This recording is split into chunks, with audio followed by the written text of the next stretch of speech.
Data analysis indicates that he died from heat stroke, but the control room doesn't show signs of overheating.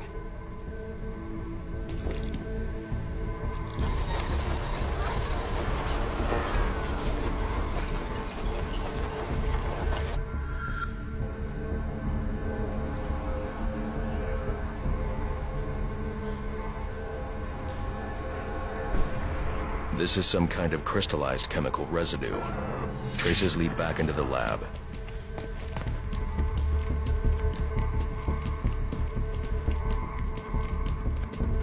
The trail ends here. I should scan for more evidence.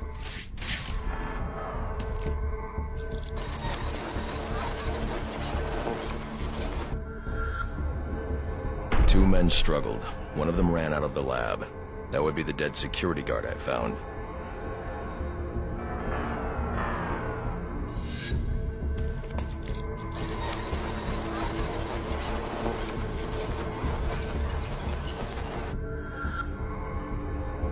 These palm prints are a match for Victor Fries.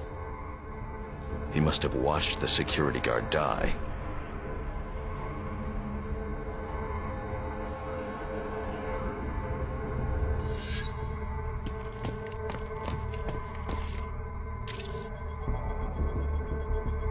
Fries scavenged what he needed from various prototypes to build himself a super-cooled survival suit.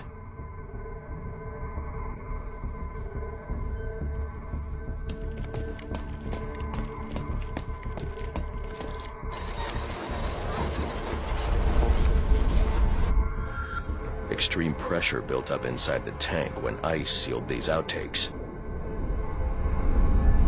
It appears that this guard was frozen by the cryovapors from the resulting explosion.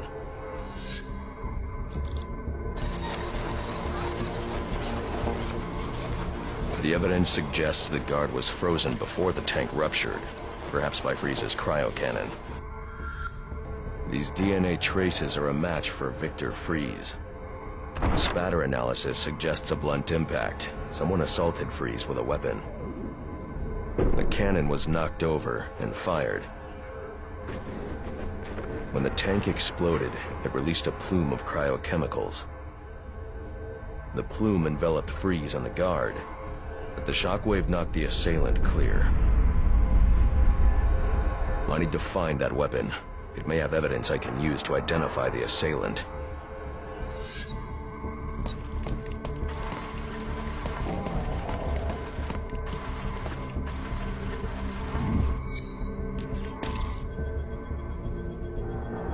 DNA analysis confirms the gun was used to bludgeon Victor Fries, and fingerprint analysis shows Ferris Boyle.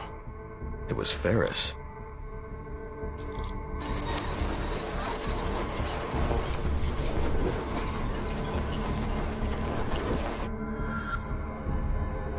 Something was wheeled through this fluid, possibly a gurney. The fluid must have frozen almost immediately for these tracks to have been preserved.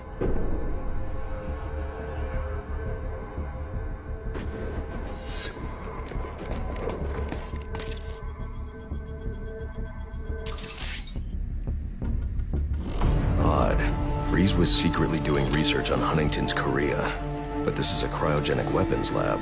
The test subject was Nora Fries. Now I know what happened here. Boyle hired Victor to help advance the secret cryoweapons program within GothCorp. In exchange, Boyle agreed to devote GothCorp resources to finding a cure for Nora's Huntington's. But Boyle was more interested in how Victor had managed to put Nora into cryostasis. When Victor realized that Boyle had no intention of following through on their deal, he decided to do the Huntington's research himself. But Boyle didn't like that. The cryochemical cocktail altered Victor's metabolism, as well as the guards. Boyle escaped ahead of the plume and had the lab quarantined. Victor survived, but he knew that leaving the supercooled lab would kill him. So he built himself a suit and utilized an organic supercoolant to keep his core temperature sub-zero. All this violence. He's just trying to save his dying wife.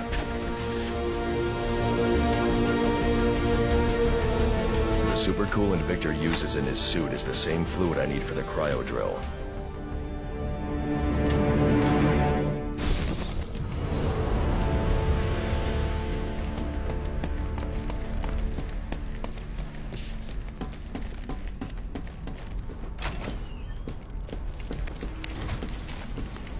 Alfred, send Gordon the evidence I've gathered on Boyle's crimes. I'm sorry, Master Bruce.